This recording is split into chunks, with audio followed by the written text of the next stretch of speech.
Ya, perkenalkan nama saya Juan Marco Alexander dengan NIM 21F10016. Pada video ini saya akan menjelaskan terkait tugas akhir saya dengan judul Desain dan Implementasi DC-AC Interleaf Bus Inverter 2 fasa Regulasi Tegangan Keluaran menggunakan mikrokontroler STM32F407 VT6.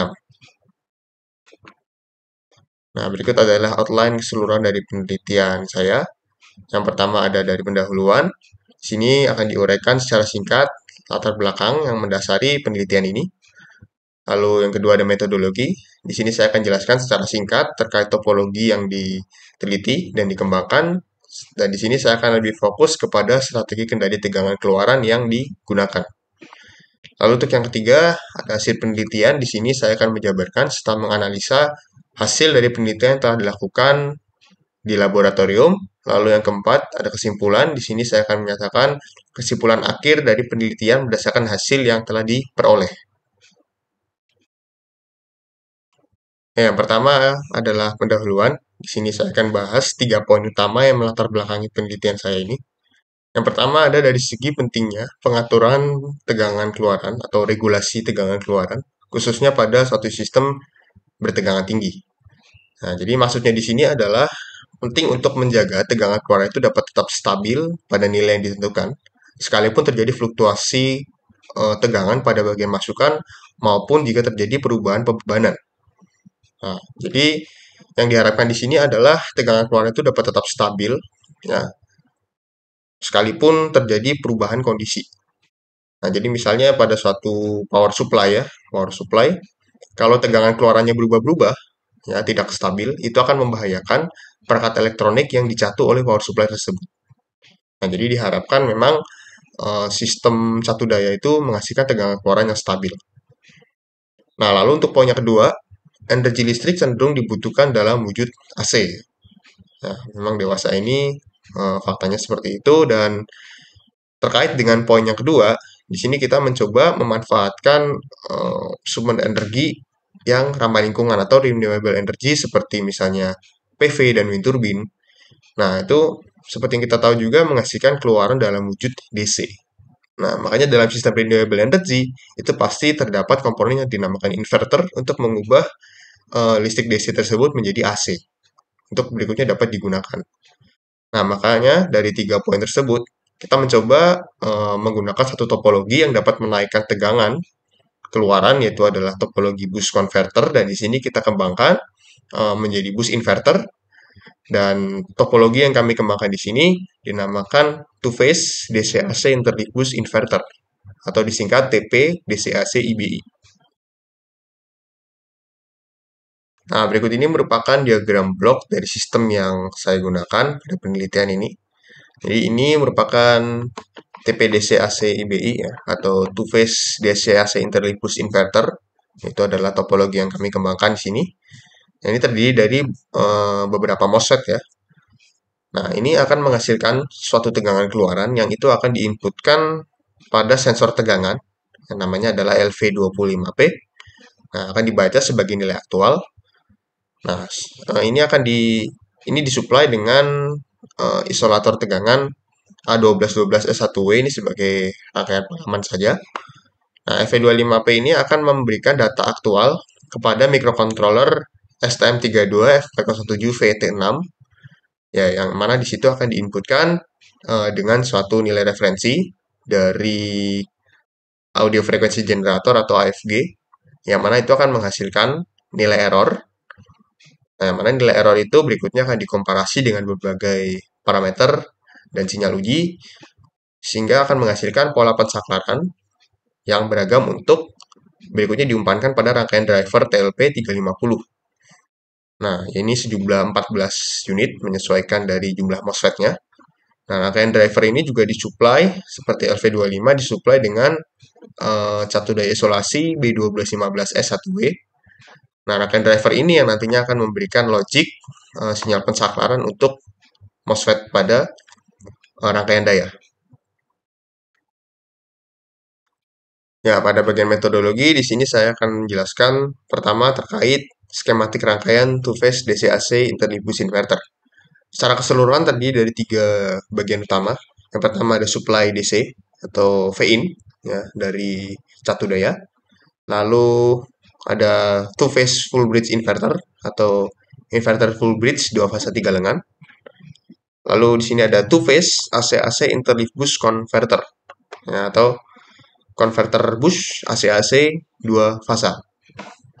Nah, di sini eh, kami mencoba menerapkan teknik interleaving atau teknik penggabungan dua boost converter secara paralel sehingga dikatakan two phase ya, karena ada 2 fasa, 2 boost converter yang digabung menjadi satu. Nah, di sini untuk converter boost kami kembangkan juga menjadi eh, dari DC-DC kami kembangkan menjadi AC-AC ya. Di sini pengembangannya adalah dengan penambahan sejumlah saklar daya, bisa dilihat di sini. Ada Q3, Q4, Q7, Q8 ini sebagai rangkaian saklar statis ya untuk AC-AC boost converter pertama dan kedua. Di sini kita menggunakan 2 saklar daya secara seri dan bolak-balik pemasangannya untuk alur laju arus pada siklus positif dan negatif sehingga dapat dikatakan keluarannya dapat menghasilkan tegangan AC. Nah, untuk diodanya juga sama, kita ganti Q2 dan Q1 ini sebagai dioda untuk rangkaian AC-AC boost converter pertama, Q6, Q5 ini sebagai dioda juga untuk AC-AC boost converter yang kedua. Nah, karena di sini menggunakan 2 lengan ya atau 2 fasa pada rangkaian dayanya, maka inverternya juga menyesuaikan. Ini kita juga pakai inverter 2 fasa 3 lengan. Di sini ada untuk lengan A dan lengan B yang diatur oleh saklar D1, 2, S3 dan S4. Sementara untuk yang lengan C ya, ini sebagai lengan netralnya diatur oleh saklar S5 dan S6 ini sebagai zero crossing detector. Nah, di sini bisa dilihat salah satu keistimewaan dari rangkaian ini adalah dia dapat menghasilkan keluaran tegangan dan juga daya bisa sampai 2 kali lipat dari rangkaian boost converter biasa, karena di sini bisa dilihat keluaran arusnya adalah pejumlahan dari arus pada masing-masing boost converter. Nah, di sini saya menggunakan sensor tegangan LV25P. Ini merupakan sensor untuk membaca nilai tegangan keluaran. Untuk berikutnya diregulasi dengan satu kendali. Nah, untuk sensor tegangannya bisa dilihat untuk gambar fisiknya ada pada bagian kiri, namanya LV25P ya. Nah, ini ada 2 kaki pada bagian primer, itu yang plus HT dan min HT ini. Ini terhubung dengan keluaran dari two-phase DC-AC interleaf inverter, berarti yang ini ya. Nah, V-out ini nanti akan dihubungkan ke sini. Nah, untuk keluarannya ini nanti akan sebagai nilai aktual menuju ke microcontroller STM32F407 VT6. Nah, untuk LV25 ini nanti akan dicatu oleh supply plus 12 dan min 12, ini 12 sampai 15 volt ya. Ini asalnya dari komponen A12 12S1W tadi. Nah, di sini untuk keluarannya ini akan disesuaikan dengan skala ADC pembacaan pada microcontroller yaitu pada 3,3 volt. Nah, berikutnya adalah kendali yang saya gunakan pada sistem closed loop ini untuk pengaturan regulasi tegangan. Di sini saya menggunakan kendali proporsional integral atau PI. Salah satu alasan kenapa kendali ini dipilih pada tugas akhir ini adalah karena respon atau ketanggapan dari kendali ini yang cukup baik atau bisa dikatakan responsif terhadap perubahan atau nilai error yang dihasilkan. Nah, di sini bisa dilihat untuk di sini ada plan ya. Plan ini adalah yang dimaksud dengan two phase DC-AC interleaf boost inverter ya atau rangkaian daya. Nah, ini akan menghasilkan tegangan keluaran ya. Tegangan keluaran ini akan dibaca oleh sensor LV25P dan ini akan menghasilkan nilai aktual ya atau dikatakan MT di sini. Nah, ini akan dengan komponen summing di sini ada RT, ini adalah sebagai nilai referensi yang dari AFG. Itu maksudnya berarti adalah nilai tegangan yang diinginkan atau yang ditentukan. Nah, penyimpangan antara nilai aktual dengan nilai referensi itu akan menghasilkan nilai error atau di sini ET. Nah, lalu di sini akan diumpankan kepada blok kontrol P dan kontrol I. Nah, lalu nilai itu yang akan nanti menjadi koreksi sehingga nilai plan ini keluarannya nanti akan menghasilkan keluaran aktual yang semakin mendekati referensi seiring berjalannya waktu hingga nanti didapatkan nilai error itu akan mendekati nol. Nah, berikut adalah skema kendali tegangan keluaran yang saya terapkan pada tugas akhir ini. Di sini pada bagian atas bisa dilihat ini merupakan two-phase DC/AC interleaved inverter, yang mana keluarannya itu adalah Vout ya, dimasukkan pada rangkaian sensor tegangan LV25P, sebagai nilai aktualnya adalah MT. Lalu RT ini adalah nilai referensi dari AFG, menghasilkan nilai error yang akan diumpankan pada kendali PI. Nah, sinyal kendali PI ini berikutnya akan dikomparasikan dengan, nah di sini ada komponen komparator, di sini dikomparasikan pada berbagai parameter ya. Begitu juga yang di sini. Nah, di sini kita bahas dulu yang pada bagian kiri, ini adalah untuk kendali pada inverternya. Nah, di sini bisa dilihat untuk nilai PI yang pertama akan dibandingkan dengan carrier 0 derajat. Di sini kita menggunakan dua carrier ya. Ada carrier yang masing-masing sangat tergeser 180 derajat. Nah, di sini untuk yang pertama, carrier itu akan nilai PI akan dibandingkan dengan carrier 0 derajat, menghasilkan pensaklaran untuk S1. Nah, lalu untuk yang S2 dengan carrier yang sama, namun sinyal PI itu juga digeser 180 derajat atau di invert sehingga menghasilkan pensaklaran untuk S2. Nah, hal yang sama di sini juga akan berlaku untuk yang S3 dan S4. Hanya saja di sini menggunakan carrier 180 derajat. Nah, hasil dari keluaran sinyal ini adalah sinyal SPWM ya, atau sinusoidal pulse width modulation, yang mana antara S1 dan S2 ini saling bergeser fasa. Nah, dan di sini S1 dan S3 itu sama, sementara S2 dan S4 juga sama. Namun masing-masing dua ini saling bergeser 180 derajat. Nah, lalu untuk yang saklar S5 dari Senal sebagai zero crossing, di sini akan dikomparasi dengan ground yang juga akan menghasilkan eh, sinyal yang tergeser 180 derajat, namun di sini sinyal keluarannya adalah berupa PWM frekuensi rendah atau 50 Hz. Nah, berikutnya untuk yang rangkaian daya pada Q1 dan Q8. Di sini untuk sinyal PI-nya dikomparasi dengan ground seperti pada zero cross menghasilkan keluaran Z ini merupakan PWM ya. PWM. Nah, di sini ada high frequency pulse width modulation sinyal. Di sini menggunakan generator sinyal PWM ya dengan frekuensi tinggi. Untuk berikutnya diumpankan pada gerbang-gerbang logika ini untuk menghasilkan pensaklaran pada Q1 dan Q8 seperti berikut. Nah, di sini kendali ini dikatakan sebagai independent control karena di sini masih menggunakan satu generator sinyal yang berdiri sendiri atau independen. Nah, berikut adalah diagram alur atau flow chart dari kendali sistem yang saya gunakan. Untuk penjelasannya, seperti yang tadi sudah saya jelaskan pada strategi kendali. Nah, berikutnya saya akan langsung saja menuju hasil penelitian. Di sini bisa dilihat untuk realisasi hardware-nya. Di sini ada power supply ini sebagai input tegangan DC, lalu ada di sini adalah rangkaian two-phase DC/AC interleaved inverternya. Nah, di sini untuk induktornya kita pakai kopel induktor. Yang untuk S1 L2. Lalu di sini ada beban resistif untuk keluarannya. Lalu di sini ada kapasitor sebagai filter. Lalu ini ada rangkaian driver ya sebagai yang berisi 14 unit TLP dan 14 B12 B12.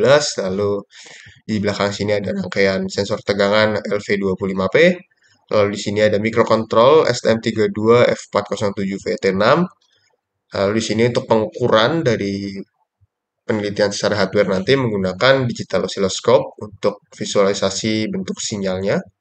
Dan di sini untuk referensinya menggunakan audio frequency generator atau AFG.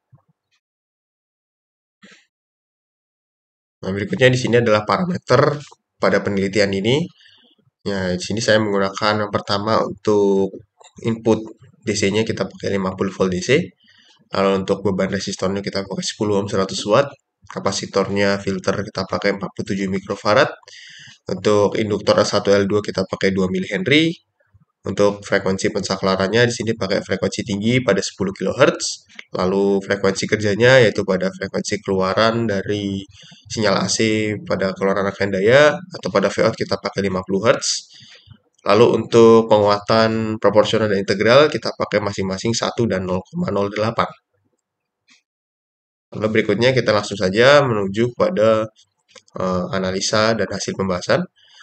Di sini kita pertama pengujian dari segi V in dan V out, yaitu adalah pada sinyal masukan dan keluaran.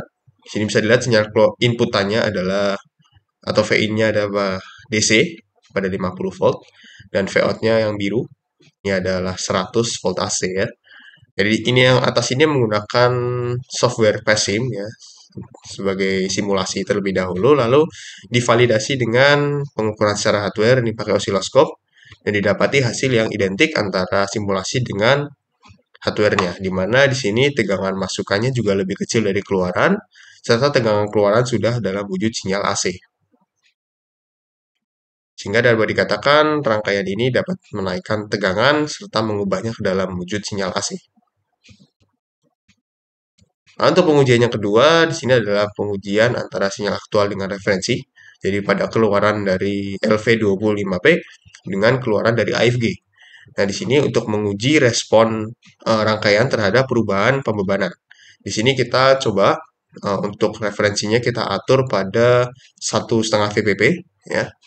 Ya, kita usahakan di bawah 3,3 ya. Nah, di sini kita memakai yang pertama untuk sinyal sinus terlebih dahulu sebagai bentuk sinyal fundamental untuk pengujian.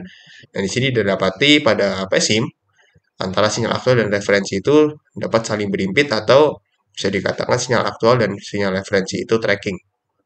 Nah, didapati juga hasil pada hardware itu sama atau identik dengan simulasi di mana aktual dan referensi juga saling berimpit.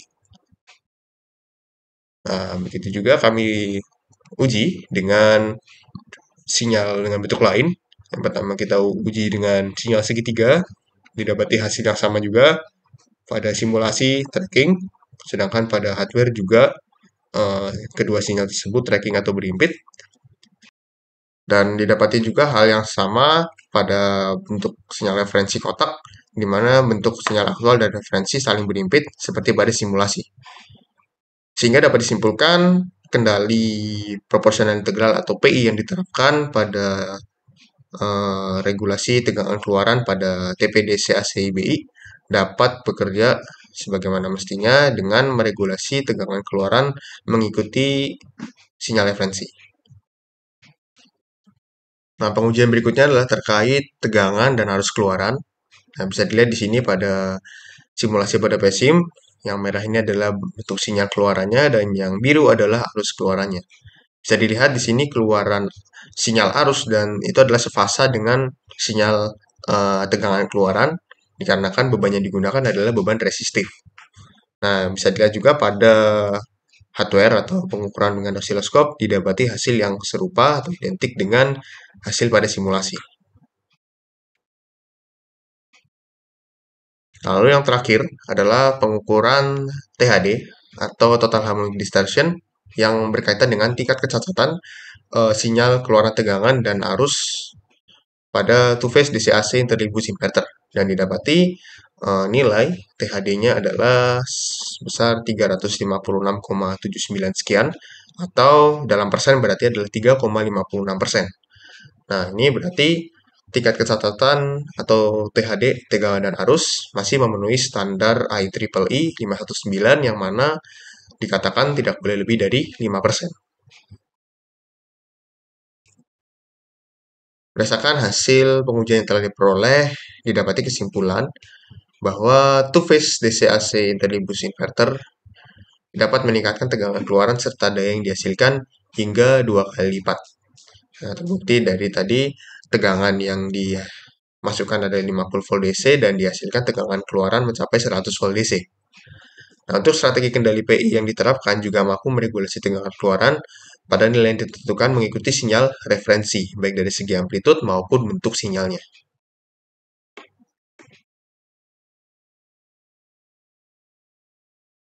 Nah, berikut adalah video dokumentasi tugas akhir kami.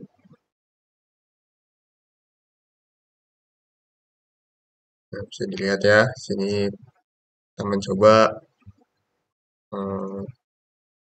pengukuran menggunakan sensor tegangan.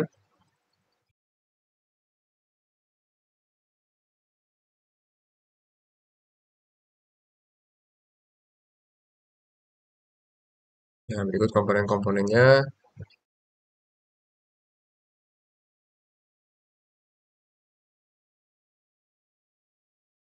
Nah, berikut adalah bentuk referensi dan aktual untuk tegangan.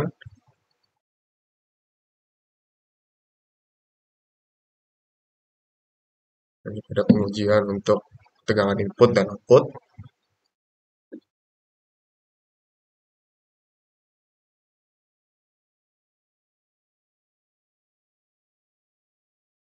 Kalau untuk video yang berikutnya, kita mencoba lagi tegangan aktual dan referensi, namun kali ini sambil memain-mainkan AFG-nya, tahu bentuk sinyalnya, serta juga amplitudenya. Oke, sekian penjelasan saya terkait tugas akhir saya kali ini. Terima kasih.